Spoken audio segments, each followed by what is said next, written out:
I was watching my 5-year-old granddaughter Sophie color at the kitchen table when my daughter Emma called. Her voice was tight, controlled in that way people sound when they're trying not to cry in public. "Dad, can you come to dinner Sunday? Derek's family will be here." Emma hadn't invited me to family dinners with Derek's family in over a year. Not since his mother, Linda, made it clear I wasn't the kind of father-in-law who reflected well on them. A retired accountant living in a one-bedroom apartment in southeast Portland wasn't their standard. "I'll be there," I said. When I pulled up to their house in Laurelhurst Sunday evening, Derek's BMW was already in the driveway, his brother Brian's Mercedes beside it. I parked my 15-year-old Camry on the street. The house had been Emma's dream. A small craftsman she'd saved for years to afford on a teacher's salary. Derek had contributed nothing to the down payment. I knew because I'd helped her with the paperwork. Derek answered the door.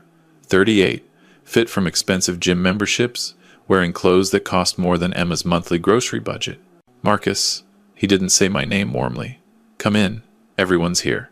Everyone meant his mother Linda and his brother Brian. Linda sat at the head of Emma's dining table like she owned it. 55. Designer everything. The kind of woman who measured people by their tax brackets. She looked at me once, dismissed me twice. "Marcus, you're here. Still driving that old car?" "Still reliable," I said mildly. Brian laughed. "Dad always says if you're not driving something new, you're not living right." Their father wasn't there. He never was. Busy with his real estate empire in Lake Oswego, too important for family dinners. Emma came from the kitchen carrying a roast. She looked tired, dark circles under her eyes. She'd lost weight. When she saw me, something flickered across her face. Relief, maybe, or warning. Sophie ran to me. "Grandpa!" She wrapped her arms around my legs. I picked her up, felt how solid and real she was compared to everything else in this room. "Hey, sweetheart. How's my girl? I made you a picture. It's in my room. Can I show you after dinner?" "Absolutely." Derek cleared his throat. "Sophie, go wash your hands. Adults are talking." The little girl's face fell. She slid from my arms and left quietly. Too quietly for a 5-year-old. We sat. I was given the chair farthest from the conversation, next to the kitchen door. The position reserved for people who don't matter. Linda started immediately. "Emma, this roast is dry. You really should learn to cook properly. Derek's father expects quality meals." "It's fine, Mom," Derek said. "Though, Emma, the potatoes could use more salt." Emma said nothing, just picked at her food. Brian was talking about his business, some consulting firm that helped people start their own companies. He used a lot of words that didn't mean anything. Synergy, disruption, paradigm shifts. I'd heard these words before. In 25 years with the FBI's Financial Crimes Division, I'd heard every con man's vocabulary. Derek joined in. He and Brian tag-teamed the conversation, talking about crypto investments, about how much money they were making, about deals and opportunities, and being smart with money. Linda turned to Emma. "You're lucky Derek takes care of the finances. Teachers barely make anything. What is it, 45,000? Emma's jaw tightened. 42. Linda laughed. "Not even enough for a car payment on a decent vehicle. Good thing Derek earns real money." I sipped my water, said nothing. People reveal themselves when they think you're harmless. "Marcus," Derek said suddenly, "I've been meaning to talk to you. I have an investment opportunity. Crypto. Very exclusive. Minimum buy-in is 50,000. I'm retired," I said. "Living on a fixed income. Come on. You must have savings. This could triple your money in 6 months. I'm comfortable where I am." His face hardened. "That's your problem. No ambition. No wonder Emma never learned to think big." Emma's fork stopped halfway to her mouth. Linda nodded. "Really, Marcus, you could have done better for yourself. What did you do again?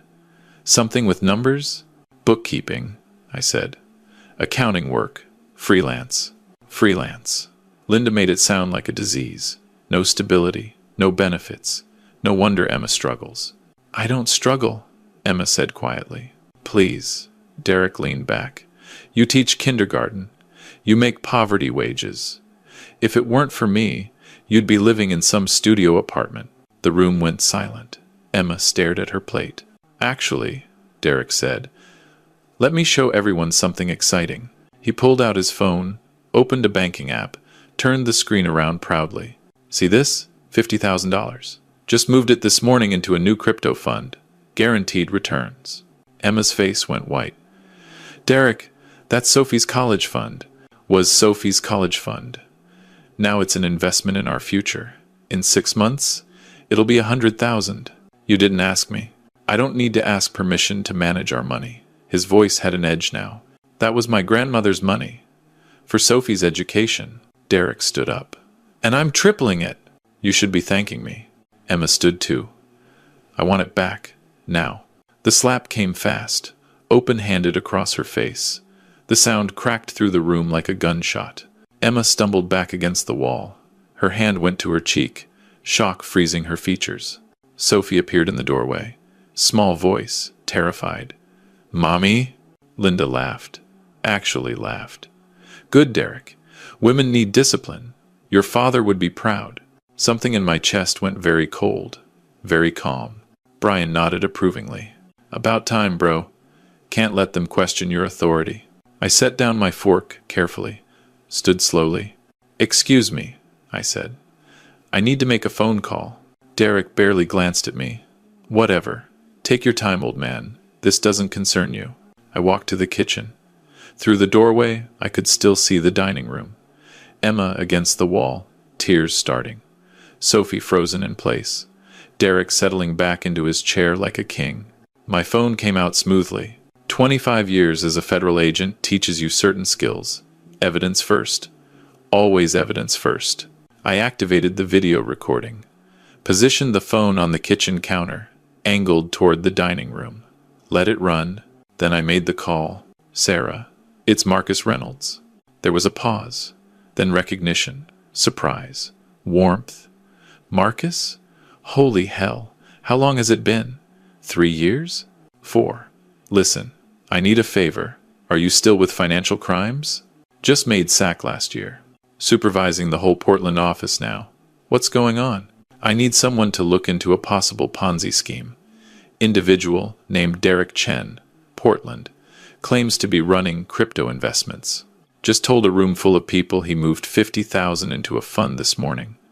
Money that wasn't his. Also, just witnessed him commit domestic assault. There was a beat of silence. You're serious. Video recording right now. Domestic assault in progress. Subject continues to make incriminating statements about financial fraud. Give me the address. I'll have agents there in 20 minutes. I gave her Emma's address. Added, he doesn't know who I am. Neither does his family. They think I'm a broke accountant. Sarah's voice carried a smile. Marcus Reynolds, undercover in his own family. This I want to hear about. But first, let's shut this down. I ended the call, picked up my phone, walked back to the dining room. Derek was lecturing Emma about respecting him, about understanding that he made the decisions. Linda was adding commentary about modern women not knowing their place. Brian was checking his phone, already bored with the drama. I sat down, resumed eating, let them talk. Marcus, Linda said, did you make your call? Calling someone for investment advice? She laughed at her own joke. Something like that, I said mildly. Derek turned to me. You know, Marcus, you could learn something from this. About being a man, about taking control, instead of being a doormat your whole life. I cut another piece of roast, chewed slowly. My life's been interesting enough, I said. Interesting? Derek scoffed. You're 62 and living in a one-bedroom apartment. You drive a car older than Emma. You have no savings, no assets, nothing to show for your life. I have my daughter and granddaughter, I said. That's enough. Linda shook her head. That's sad, Marcus. Really sad. Emma had sat back down. Her cheek was red. She wasn't eating, just staring at her plate. Sophie came to me.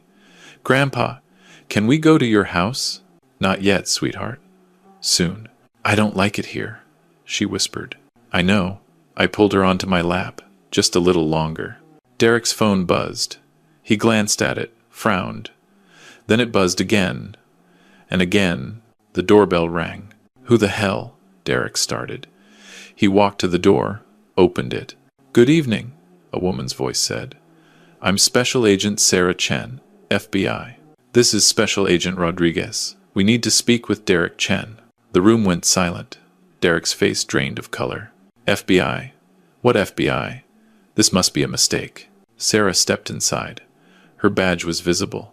Behind her, Rodriguez and 2 uniformed Portland police officers. Mr. Chen, we've received a report of domestic assault at this address. We also have questions about your business practices. Derek turned around, saw me sitting calmly with Sophie on my lap. You called them? Yes, I said. Who the hell are you to call the FBI? Sarah looked at me, smiled. He didn't tell you? She turned back to Derek. That's Marcus Reynolds. He worked FBI financial crimes for 25 years. Retired as Senior Supervisory Special Agent. Personally investigated some of the biggest Ponzi schemes in the Northwest. Derek's face went from white to gray. Your FBI? I'm retired. Linda stood up. This is ridiculous. What authority do you have? None, I said. That's why I called people who do. Sarah walked to Emma.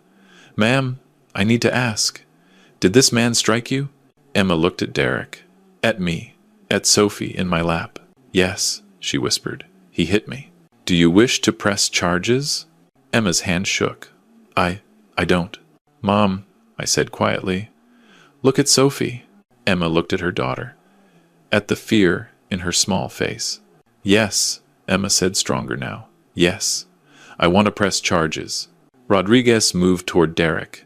Sir, you're under arrest for assault in the 4th degree under Oregon law. This is insane, Derek said. Over a little discipline? Sir, striking your spouse is a crime in Oregon. You have the right to remain silent. The handcuffs clicked into place. Linda was on her feet. Brian, call your father. Call our lawyer. This is that man's fault. She pointed at me. He planned this. I documented a crime and reported it to appropriate authorities, I said. That's what citizens do. Brian was pale. FBI, he kept saying. Your FBI. Was. I corrected again. Sarah turned to me. Marcus, we'll need statements from you and Mrs. Chen, but I also want to talk about these financial claims. You said Ponzi scheme? Derek moved $50,000 of his wife's money into a crypto investment this morning without her knowledge or permission. Money that was designated for their child's education. He also claims to have made substantial returns on similar investments. His brother here runs a consulting business that helps people start their own companies. In my experience, that's often cover for pyramid schemes. Brian's face went red. That's legitimate business. Then you won. Ain't mind providing documentation, Sarah said pleasantly. We'll be in touch. They led Derek out. He was shouting threats about lawyers, about destroying me, about how powerful his family was. Linda followed, crying now, about how I'd ruined everything. Brian left quickly, phone already to his ear. The house went quiet. Emma sat at the table, shaking. Sophie was crying softly against my shoulder. It's okay, sweetheart, I whispered. It's going to be okay. Emma looked at me.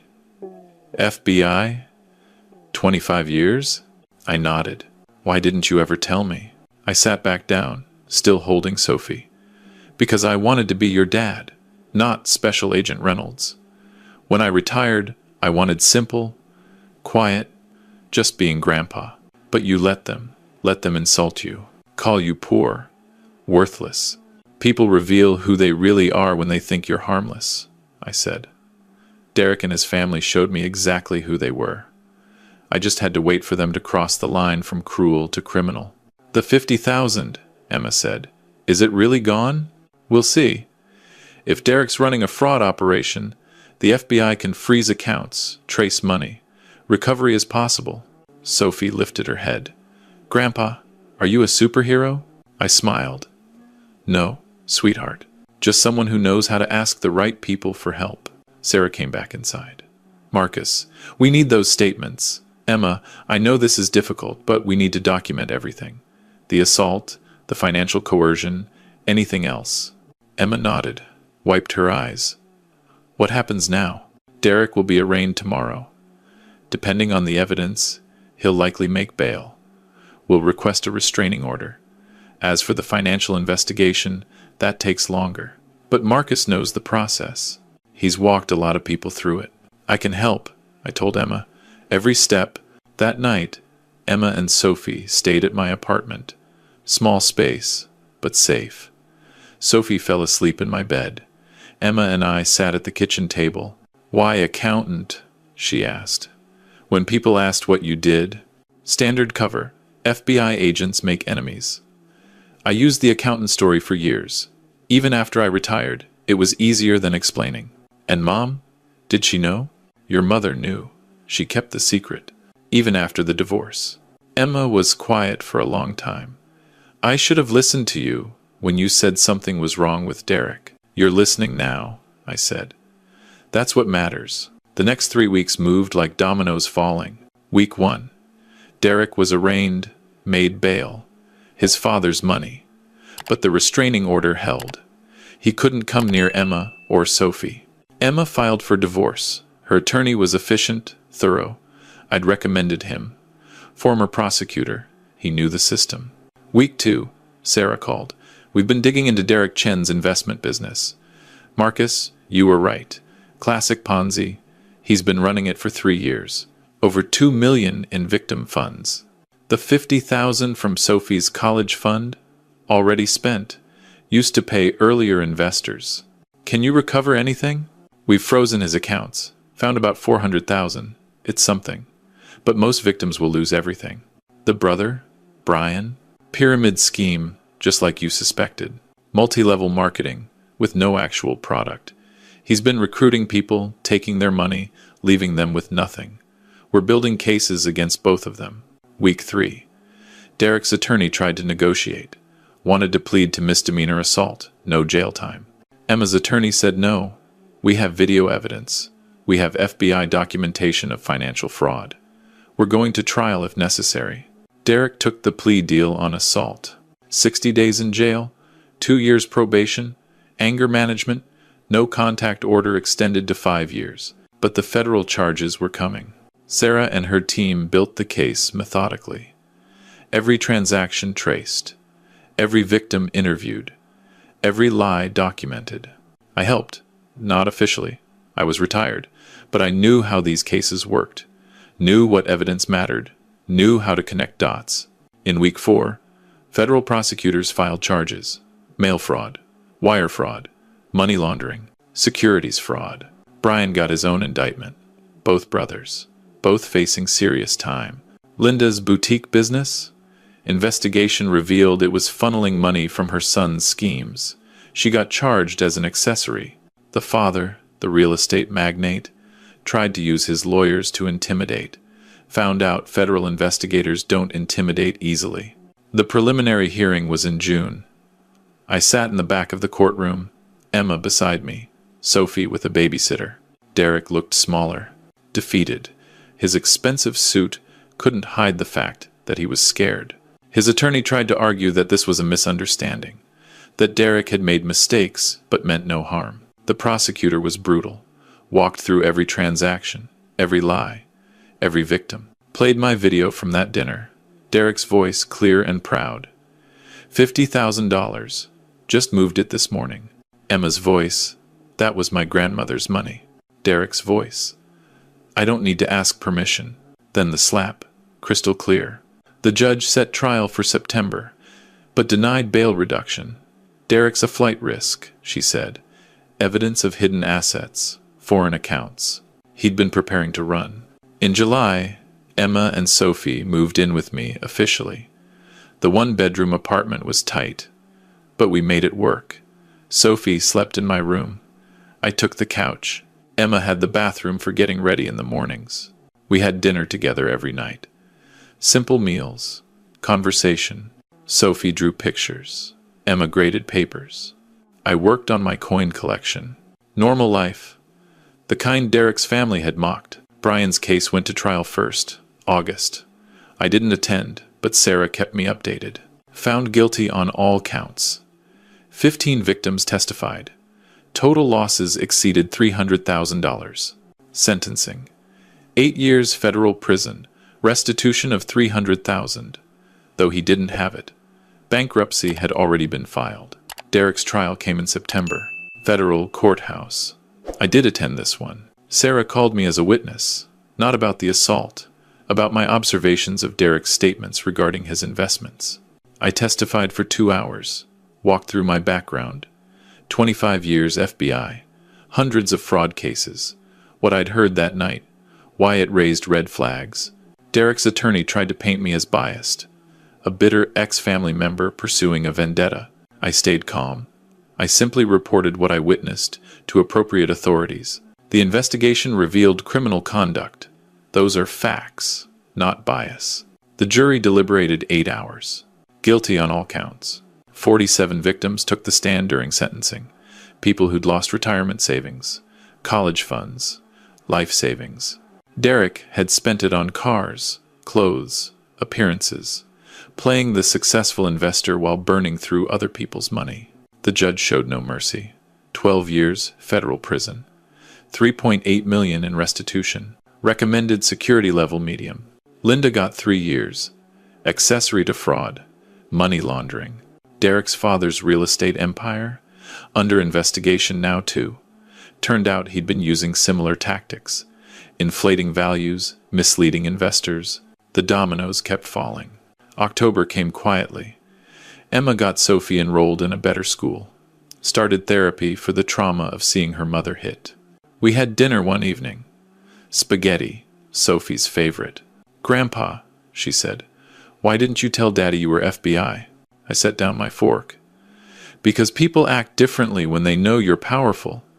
I wanted to see who Derek really was. Was he always mean? Yes, sweetie. But he hid it well until he felt safe being mean. "You're smart, Grandpa." "I'm old," I said. "That's different." Emma smiled. "It's not different. You waited. You watched. You protected us." "I protected you when protection was needed," I corrected. "Before that, I trusted you to make your own choices. Even when those choices hurt? Even then. You're an adult. I can't live your life. I can only be here when you need me." We ate in comfortable silence. Then Sophie said, "Grandpa, can you teach me chess?" "Chess? Why chess?" "Because it's about thinking, about being smart, like you." I looked at Emma. She nodded. "Okay, sweetheart, we'll start this weekend." That Saturday, I set up my old chess set, taught Sophie how the pieces moved. She was focused, serious, asking questions. "Why does the queen move so much?" "Because she's powerful. But the king is important. You have to protect him." "Like you protected Mommy?" "Something like that. We played simple games. She lost every time, but she learned." A letter came in November, from Derek, sent through his attorney, as required by the restraining order. "Dear Emma, I'm writing from FCI Sheridan. I know you probably don't want to hear from me. I don't blame you. What I did was unforgivable. I hit you. I stole from our daughter. I lied about everything. I've had a lot of time to think, about who I became, about the choices I made. My attorney says I shouldn't admit guilt in writing, but I don't care anymore. I'm guilty of everything. I became exactly what I claimed to hate, a fraud, a cheat, an abuser. I don't ask for forgiveness. I don't expect you to respond. I just want you to know that you and Sophie deserve better. You always did. I hope Marcus helps you rebuild. He's the man I pretended to be. Derek." Emma read it twice, then set it down. "What do you think?" she asked me. "I think he's scared and broken.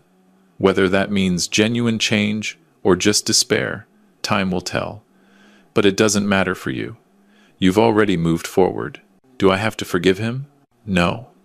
Forgiveness is a gift, not an obligation. He hurt you, hurt Sophie. You owe him nothing." She nodded, folded the letter, put it in a drawer. We didn't talk about it again. December brought the first snow. Sophie was ecstatic. Emma and I took her to Mount Hood for sledding. Simple day, hot chocolate afterward. I caught Emma smiling. Real smile. First one I'd seen in months. "You okay?" I asked. "Better than okay," she said. "Free." The apartment was decorated for Christmas. Simple. Not expensive like Derek used to demand. Just lights and a small tree. Sophie made ornaments at school. We hung every single one. Christmas Eve, Sarah came by, brought wine, sat with us while Sophie played with her new chess set. Marcus, Sarah said, I've been meaning to tell you. The Bureau wants to bring you in for a fraud training seminar. Share your expertise with new agents.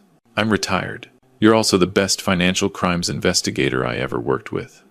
One day, maybe two. Just talk about cases, methods, how you think. I considered. Looked at Emma and Sophie. If it's local, I said. I don't travel anymore. My priorities are here. Understood. January, okay? January's fine. After she left, Emma asked, Do you miss it, FBI work? Sometimes. But this, I gestured around the small apartment. This is what I worked for. Coming home to family. Being grandpa. The work was important, but it was also all-consuming. This is better. Even in a one-bedroom apartment? Especially in a one-bedroom apartment. No pretense, no appearances, just us. Sophie looked up from her chess set. Grandpa, I moved the night right. Did I do it right? I came to look. Perfect, sweetheart. You're learning fast. She beamed. Outside, snow fell softly over Portland. Somewhere in a federal prison, Derek was learning what consequences meant. Linda was doing the same. Brian, too. But here, in this small space, we had something they'd never understand. Dignity, peace, each other. Sophie went to bed around 9. I read her a story, tucked her in. When I came back out, Emma was standing by the window, looking at the snow. Dad, she said quietly, thank you. For what? For being patient, for waiting, for protecting us when it mattered. I stood beside her. That's what fathers do. Derek's father would never have done this. I know. That's his loss. Emma leaned against me. I'm glad you're my dad. I'm glad you're my daughter. We stood there for a while, watching snow fall over the city. The modest apartment, warm and safe. I'd spent 25 years chasing criminals, sophisticated fraud, complex schemes, millions of dollars. But this case, my daughter and granddaughter, was the most important, and we'd won. Not with drama or violence, with patience, evidence, the system working exactly as designed. Derek had thought he was untouchable, smart, above rules. He'd been wrong about that. He'd also been wrong about me. Saw a poor old man. Didn't see the federal agent who'd built cases against people far more sophisticated than him. People reveal themselves when they think you're harmless. Derek revealed everything, and I'd simply ensured the right people knew about it. Now he had 12 years to consider his choices, and I had my family, safe, whole, free. At 62, that was worth more than any salary, any title, any recognition. Sophie called from the bedroom. Grandpa, can you teach me more chess tomorrow? Absolutely, sweetheart, I smiled. Tomorrow, and the day after, and every day. That was the job now, and it was the best one I'd ever had.